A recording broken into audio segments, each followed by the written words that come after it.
Here's the story of how my friend Ross manifested a trip to Japan. Ross had been into Japan for years. He was a serious Aikido practitioner for over 10 years, and it had always been his dream to visit Kyoto to see the dojo where his sensei trained at and soak in all that Kyoto has to offer. But at the age of 43, he was so into his career that it seemed like an impossibility. Ross was working in Singapore. He never seemed to get any time off, but fortunately, he did love his job. He told me that he had made a vision board with an image of his sensei's dojo as well as Kuji Temple in Kyoto. He also included his desire to visit his daily affirmations. I first met Ross in Bali in pre-COVID times. He attended one of my workshops, and we instantly found we both had in common. I practiced it for 7 years as a teenager, and Ross did it as an adult. Neither of us had the opportunity to practice it in Japan, but we would have both have loved to do so. Ross told me about his vision board and affirmations, but confessed it wasn't working out for him. He also emphatically stated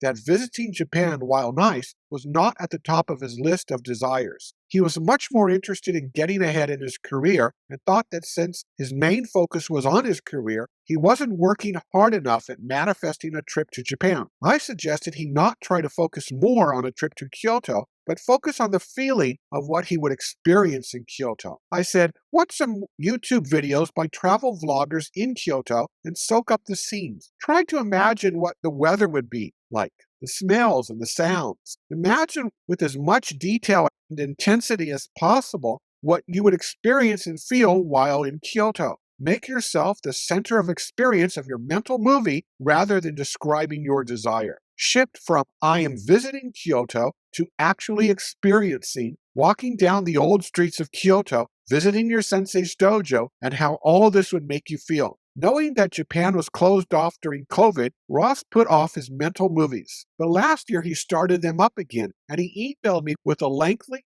inspiring description of his mental movie. He said he enjoyed playing it in his head and was doing so after dinner every night. A few months later, I received this excited email from him with a photo of him in Osaka. I'm going to read you the email.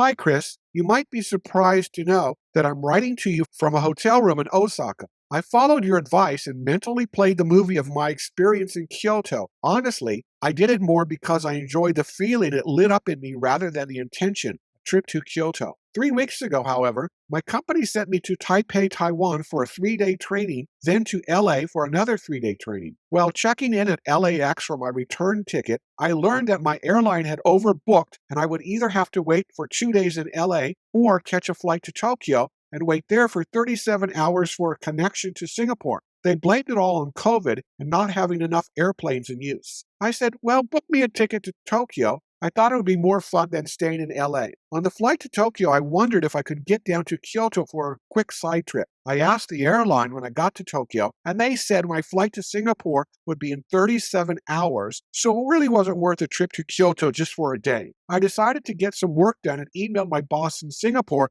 telling him about my delay in Tokyo. He responded that I should go to visit a customer of ours in Osaka, not that far from Kyoto. He was planning to make the trip himself, but since I was already in Japan, it made more sense for me to do it for him. I promptly agreed and took the bullet train the next day to Kyoto, where I spent 4 great days before going to Osaka. I had a chance to visit the Kinkakuji Temple, wander up and down the narrow roads, and of course visit my sensei's dojo. I'm in Osaka at the moment. I'm flying out to Singapore tomorrow morning. I thought I'd drop you a line to let you know that I finally manifested the Kyoto trip into my life. It's all pretty amazing how it worked out. Totally unexpected. This little trip is exactly what I needed. It's the first proper vacation I had in a while. Thanks for your insight, Ross. Hit the subscription button because you want to maximize the benefits of using Neville Goddard's techniques. I literally upload practical videos every week that will be a game changer for you.